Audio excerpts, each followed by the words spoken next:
और अब बात आज की सबसे बड़ी खबर की। बैठक हुई राष्ट्रीय कार्यकारिणी की आम आदमी पार्टी की, और वही हुआ जिसकी आशंका थी। योगेंद्र यादव और प्रशांत भूषण दोनों को बाहर कर दिया गया। दिल्ली में ऐतिहासिक जीत हासिल करने वाली आम आदमी पार्टी में अब सिर फुटौवल शुरू हो चुकी है। पार्टी के दो संस्थापक सदस्यों योगेंद्र यादव और प्रशांत भूषण को पार्टी की पीएसी यानी राजनीतिक मामलों की समिति से बाहर निकाल दिया गया है। राष्ट्रीय कार्यकारिणी की बैठक में 11 सदस्यों ने इन दोनों के खिलाफ वोट दिया, जबकि 8 सदस्य प्रशांत भूषण और योगेंद्र यादव के साथ थे। राष्ट्रीय कार्यकारिणी ने बस ये तय किया है कि मैं और योगेंद्र यादव अभी पीएसी के मेंबर नहीं रहेंगे। योगेंद्र यादव को पीएसी से बाहर निकालने के साथ साथ प्रवक्ता पद से भी हटा दिया गया है। वो पार्टी के मुख्य प्रवक्ता थे। और मैं पार्टी के एक अनुशासित कार्यकर्ता की तरह पार्टी मुझे जो आदेश देगी, मुझे जो भूमिका देगी, वो मैं पूरी तरह से निभाने की कोशिश करूंगा।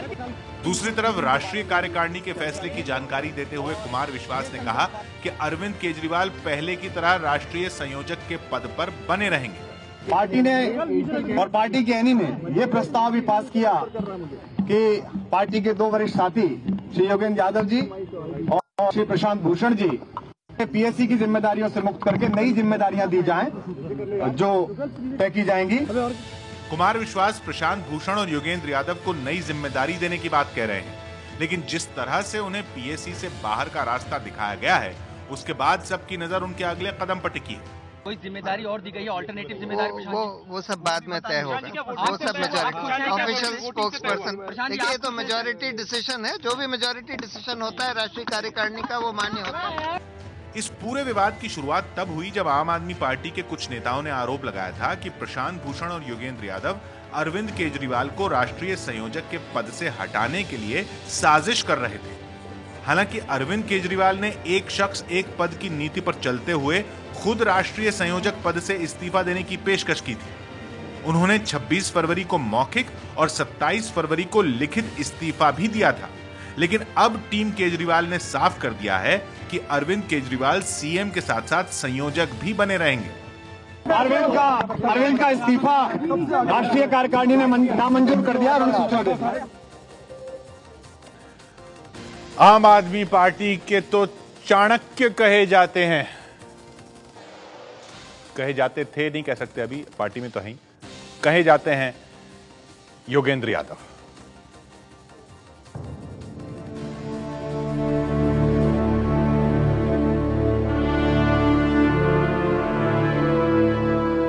मैंने राजनीति 1977 में पहली बार सीखी थी। मैं गया था, चंद्रशेखर हमारे शहर में आए थे जो आपने जिक्र किया। मम्मी ने कोई 15-16 रुपए दिए थे बाजार में पैसा ले जाने के लिए। चंद्रशेखर की स्पीच पढ़ के मुझे लगा देश बदलेगा, और मैंने वो सारे 16 रुपए उनकी चादर में डाल दिए। इतनी उम्मीदें थी। भारत माता की इंकलाब, इंकलाब, वंदे। करीब 40 साल पहले योगेंद्र यादव को राजनीति की पहली सीख मिली थी। तब राजनीति से जुड़ने की बजाय योगेंद्र यादव ने राजनीति को समझना और समझाना बेहतर समझा। लेकिन 3 साल पहले योगेंद्र यादव ने राजनीति की राह पकड़ ली। और आज भी जब आम आदमी पार्टी ने सदस्यता अभियान चलाया तो हर कॉन्स्टिट्यूएंसी में देश में दिल्ली के बाहर सबसे ज्यादा संख्या में यदि आम आदमी पार्टी के मेंबर बने हैं तो वो है हरियाणा। बड़ी से बड़ी बात महीन तरीके से कह जाने में माहिर योगेंद्र यादव को अब तक आम आदमी पार्टी का चाणक्य माना जाता था। लेकिन पार्टी का ये चाणक्य क्या फंस गया है अपने ही चक्रव्यूह में? संकट दिखाई देता है, वो दरअसल संकट नहीं होता, वो एक अवसर होता है आगे बढ़ने के लिए। आम आदमी पार्टी एक छोटा बच्चा है, हम सीख रहे हैं, और मुझे पूरा विश्वास है कि आज शाम को हम आप सब लोगों को आके बता पाएंगे कि आम आदमी पार्टी एक कदम आगे बढ़ी है। जिस विवाद की वजह से योगेंद्र यादव को ये दिन देखने पड़े हैं, उसकी बात आगे करेंगे। सबसे पहले ले चलते हैं आपको आज से 3 साल पहले, साल 2012 में, जहां से इस पूरी कहानी की शुरुआत होती है। भारत माता की। 2012 में जब अन्ना आंदोलन के साथी दो खेमों में बढ़ रहे थे, तब योगेंद्र यादव ने केजरीवाल का साथ दिया। राजनीति के कथित कीचड़ से बचने की सलाह देने वाले योगेंद्र यादव पार्टी बनाने वालों के खेमे में शामिल थे। केजरीवाल के साथ खड़े होकर योगेंद्र ने आम आदमी पार्टी की स्थापना की। सक्रिय राजनीति में कदम रखने से पहले योगेंद्र यादव देश के सफल चुनावी विश्लेषकों में एक माने जाते थे। आज के तारीख में योगेंद्र यादव की तरह डेमोक्रेटिक स्टडीज, खासतौर से इलेक्शन स्टडीज का दुनिया में इस किस्म के जानकार गिनती के होंगे। और योगेंद्र आज भी दुनिया में जो लोग भी चुनाव की पढ़ाई कर रहे हैं, उसमें योगेंद्र शायद शीर्ष के लोगों में एक दो हैं। राजनीति में उतरने से पहले साल 2010 में योगेंद्र यादव को नेशनल एडवाइजरी कमेटी का सदस्य बनाया गया था। योगेंद्र यादव ने शिक्षा का अधिकार लागू करवाने में बड़ी भूमिका निभाई। योगेंद्र यादव CSDS यानी centre for the study of developing societies के फेलो होने के साथ ही UGC यानी यूनिवर्सिटी ग्रांट्स कमीशन के सदस्य भी रहे। तो जब वो CSDS में आए हैं 90 के दशक के आखिरी दिनों में, उसके बाद से उन्होंने गंभीरता से फिर चुनाव अध्ययन सीरियसली शुरू किया। और उसके बाद हमने भी CSDS से चुनाव की पढ़ाई का नाम सुना। उसके पहले जो भी पढ़ाई होती थी वो एकेडमिक इंटरेस्ट भर की थी। योगेंद्र ने उसको काफ़ी बड़े पैमाने पे पॉपुलर किया, और पॉपुलर करने की वजह ये थी कि उनका विश्लेषण बहुत अच्छा था। CSDS से जुड़ने से पहले योगेंद्र 1985 से 1993 के 8 साल तक चंडीगढ़ में प्रोफेसर रहे। इसके बाद 1995 से 2002 तक उन्होंने लोकनीति नेटवर्क की स्थापना और नेतृत्व का काम किया। 1996 से ही योगेंद्र यादव ने दूरदर्शन समेत कई चैनलों पर राजनीतिक विश्लेषक के तौर पर काम किया। राजनीति और सामाजिक विज्ञान पर योगेंद्र की कई पुस्तकें प्रकाशित हो चुकी हैं। साल 2011 में जब भ्रष्टाचार के खिलाफ अन्ना आंदोलन कर रहे थे, तब योगेंद्र यादव ने भी बढ़ चढ़कर हिस्सा लिया था।